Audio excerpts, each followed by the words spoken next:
বাংলাদেশ। প্রথমবারের মতো এএফসি নারী এশিয়ান কাপের মূল পর্বে খেলতে যাচ্ছে বাংলাদেশ। কিন্তু প্রশ্ন হচ্ছে, এই কঠিন গ্রুপে কতদূর যেতে পারবে বাংলার মেয়েরা, আর বিশ্বকাপে যেতে হলে তাদের কি করতে হবে? বাংলাদেশ পড়েছে গ্রুপ বিতে। প্রতিপক্ষ চীন, উত্তর কোরিয়া আর উজবেকিস্তান। র্যাঙ্কিং এ বাংলাদেশের অবস্থান 128 নম্বরে, যেখানে চীন আছে 17 নম্বরে। ডিপিআর কোরিয়া 1 সময়কার চ্যাম্পিয়ন, আছে 10-এর নিচে নাম্বার 9। আর এই গ্রুপে একমাত্র বাংলাদেশ ছাড়া 50-এর পরের ঘরে আছে উজবেকিস্তান, তাদের র্যাঙ্কিং 51। তার মানে ইতিহাস লিখেই জায়গা করে নিয়েছে লাল সবুজের মেয়েরা।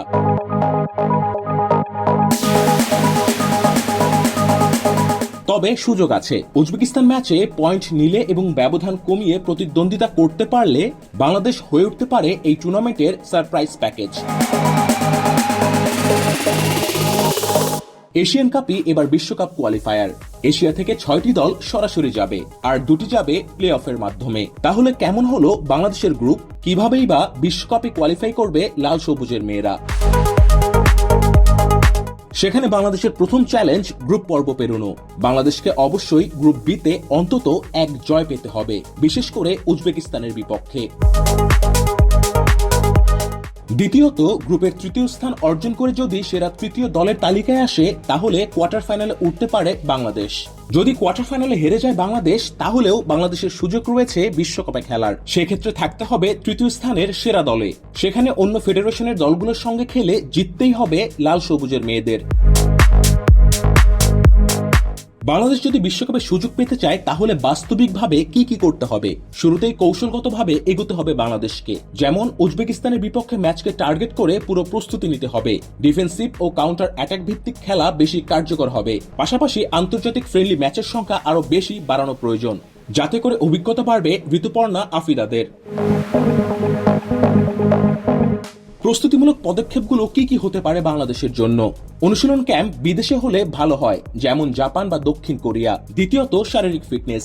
বিশেষ করে 90 মিনিট খেলার গতি বজায় রাখার জন্য নিতে হবে পর্যাপ্ত অনুশীলন।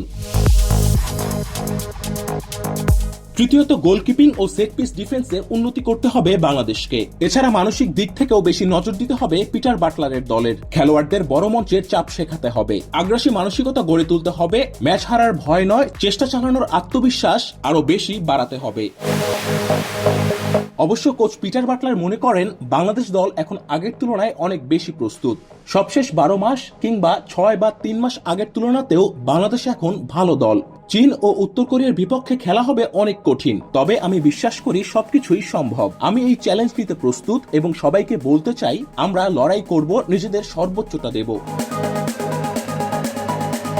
কোচের এমন সাহসী বার্তার পর বাংলাদেশ আশা করতেই পারে। র্যাঙ্কিং এর বিচারে বাংলাদেশ এখনো বিশ্বকাপের স্তরের দল নয়, কিন্তু উন্নতি যদি ধরে রাখা যায় আর সঠিক কৌশল গ্রহণ করা যায়, তাহলে প্লে অফ কিংবা বিশ্বকাপে সুযোগ পাওয়া কঠিন কিছু নয়। এশিয়ার মধ্যে ভিয়েতনাম বা ফিলিপাইনের মতো উন্নয়ন মডেল বাংলাদেশও বিশ্বকাপে খেলার স্বপ্নে বাস্তব রং দিতে পারে। কঠিন অবশ্যই, তবে অসম্ভব নয়। বাংলাদেশ যদি স্বপ্ন দেখে, তাহলে বিশ্বকাপ আর দূরের পথ নয়।